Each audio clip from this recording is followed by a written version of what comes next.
I am 22, and this incident happened a year and a half ago. I just moved into my first apartment and was in the process of moving in.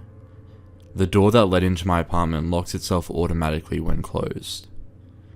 So I was going to the entrance of the apartment complex to get my mail while talking on the phone with my girlfriend. I returned to my apartment and sat on the bed to open the mail while using my phone.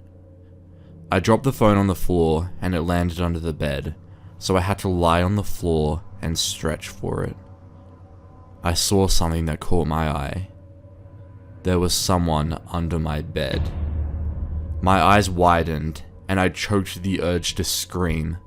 The person under my bed was lying still with his back towards me and his head to his chest, so I couldn't see his face, and he didn't see me.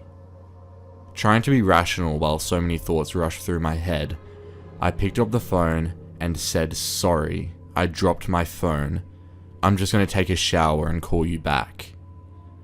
The bathroom is right by my bed, so I hastily walked in, quietly locked the door, turned the shower on, and jumped out my window. And after that, I called the police. They told me to wait nearby, but to go across the street and see if anyone comes out the door to the apartment complex. This was during summer, so it was still light out. I placed myself across the street, hiding behind a car, while watching my open bathroom window and the entry door. I called my girlfriend and she came to me just before the police did. I gave them my keys and they went inside. Only moments later, 2 cops came out holding a thin and tired looking man. His eyes looked crazy, but he didn't try to get away. The policeman that had stood beside me and comforted me while the police searched through my house told me that the man stood outside my bathroom door with one of my kitchen knives, waiting for me to come out.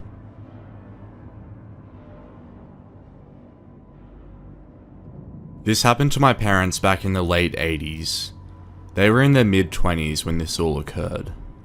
My parents decided to go camping in California. When they got there, it was kind of late.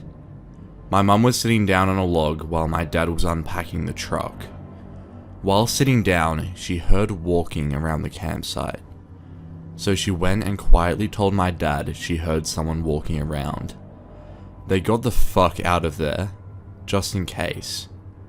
They drove about 3 miles down the road with their headlights off, so they wouldn't be followed.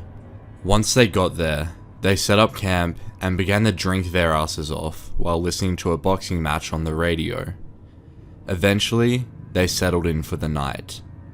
Now, they don't know for sure that this next event is connected to the first, but they believe it is.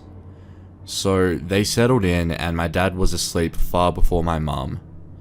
My mum was in the halfway state where you're half awake and half asleep.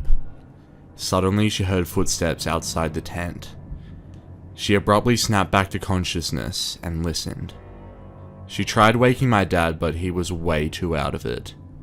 She listened for what seemed like hours, when suddenly she hears, in the creepiest voice you could possibly ever imagine, "Here I am.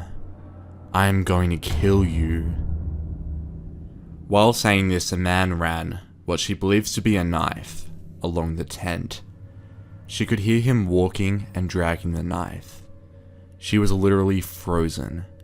She couldn't say anything or move.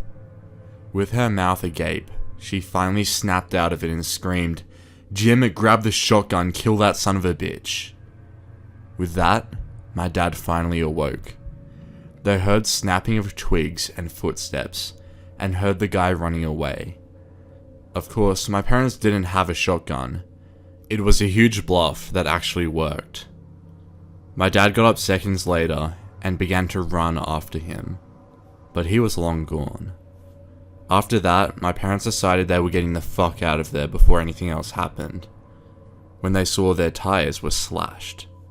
They were in the middle of nowhere, and no way out with some maniac that wanted to kill them.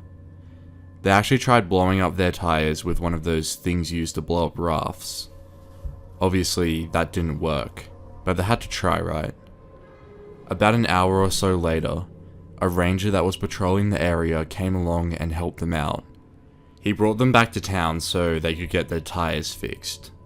While talking to the ranger, they found out that he had been searching for any suspicious activity due to recent murders nearby. My parents were likely the murderer's next victims.